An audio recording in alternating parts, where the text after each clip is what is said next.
Federico Chiesa wasn't happy.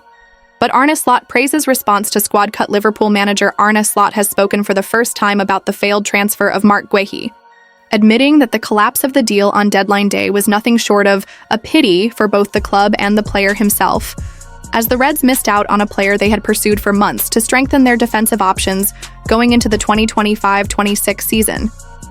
The story behind the deal had dominated headlines for days, with Liverpool believed to have reached an agreement worth around $35 million with Crystal Palace for the England international, only for the move to dramatically fall apart at the final hour when Palace unexpectedly pulled the plug, leaving Liverpool frustrated and Guehi facing an uncertain few months about his long-term future. For Slot, who has worked tirelessly since arriving at Anfield to rebuild and reshape his squad in the wake of major changes at the club following Jurgen Klopp's departure, the deal for Guehi had been viewed as a key step in bolstering the defense ahead of what is expected to be a grueling campaign on multiple fronts. Liverpool had been tracking Guehi for more than a year, with the 24-year-old establishing himself as one of the Premier League's most consistent and composed defenders since his move from Chelsea to Palace in 2021.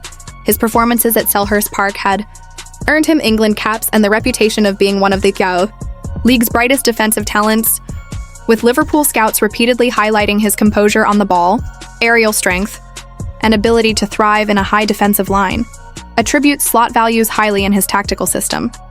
The expectation was clear. Guehi was supposed to arrive, integrate into the squad quickly, and provide competition for Virgil van Dijk and Ibrahima Konaté, who remain the club's first-choice centre-back pairing. The failure to get the deal over the line left Liverpool short of the depth many analysts felt was necessary for a team hoping to challenge Manchester City, Arsenal, and Europe's elite this season. Speaking to the media for the first time since the transfer window closed, Slot was candid when asked about the Guehi saga, refusing to hide the club's disappointment but also insisting that such twists are part of the unpredictable nature of football transfers. "I think it would be a bit ridiculous if I deny that we were close to signing him," the Dutchman said openly during his press conference at the AXA training center. "It was so out in the open it would be ridiculous. These things happen in football. It happens to our players, maybe in the past as well, that they thought they were so close to signing somewhere else, and in the last moment things changed. This can happen. We would have liked to sign him, of course, because we were in for him." Slot's honesty reflects a pragmatic approach that has defined his early months at Liverpool. Unlike some managers who deflect or downplay transfer failures, Slot admitted what everyone already knew, that Liverpool were on the verge of landing the defender before Palace's late decision changed everything. Reports have since suggested that Palace grew uneasy about losing their captain so late in the window without enough time to secure a replacement, leading to their last-minute withdrawal despite agreeing personal terms with Guehi and a fee with Liverpool. For the player himself, the collapse was a bitter pill to swallow. Guehi had been keen on the move, viewing Liverpool as the ideal next step in his career, particularly with Euro 2026 on the horizon and England manager Gareth Southgate keeping a close eye on his development. A switch to Anfield would have offered him Champions League football and the chance to work under a coach like Slot, whose reputation for improving players has grown significantly following his success at Feyenoord and promising start at Liverpool. But as Slot pointed out, Liverpool's squad still contains quality options at centre-back despite the setback. "We played 1 or 2 days before deadline day against Arsenal," he said, recalling the 3-1 victory at the Emirates that capped off Liverpool's unbeaten start to the league campaign. Ibu and Virgil played an outstanding game. Joe Gomez came in 20 minutes before the end and did outstanding as well. With us signing Giovanni Leoni, Ryan, and Wada that can play there, so it's not like all of a sudden we don't have options anymore.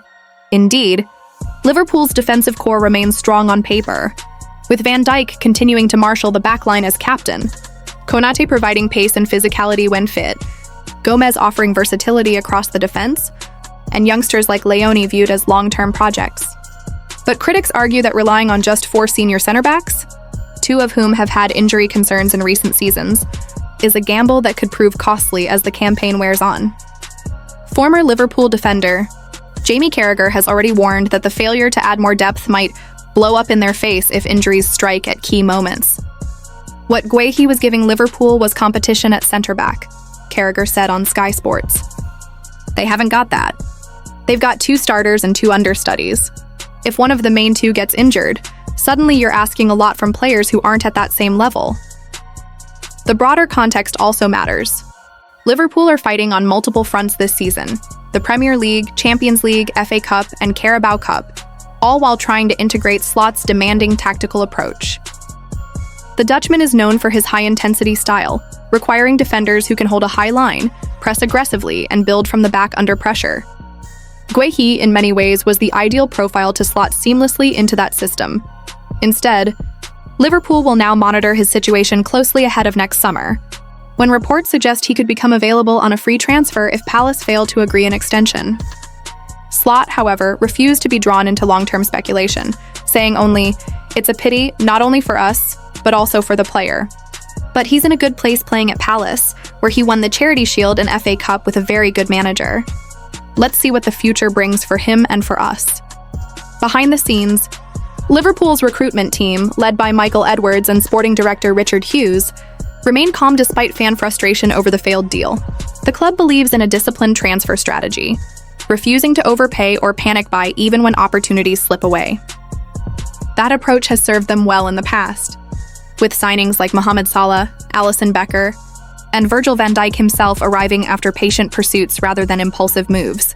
Still, the Guehi situation raises questions about whether Liverpool should have pushed harder earlier in the window, rather than leaving it so late. By deadline day, their options were limited, and Palace held all the cards once the clock ticked down. The failure also reignites debate about squad depth, especially with Van Dijk now 34 and Konaté's fitness record less than perfect. For now, Slot will rely on the players at his disposal, confident that Liverpool can compete at the highest level even without Guehi. But privately, there is acknowledgement that centre-back will remain a priority position next summer, with Guehi likely at the top of the list once again, assuming no other Premier League giants swoop in before then. Until then, Liverpool march on, unbeaten in the league, alive in all competitions, and determined to prove that one failed transfer will not derail their ambitions. As Slot put it best, these things happen in football. You move on, you focus on the players you have, and you keep building.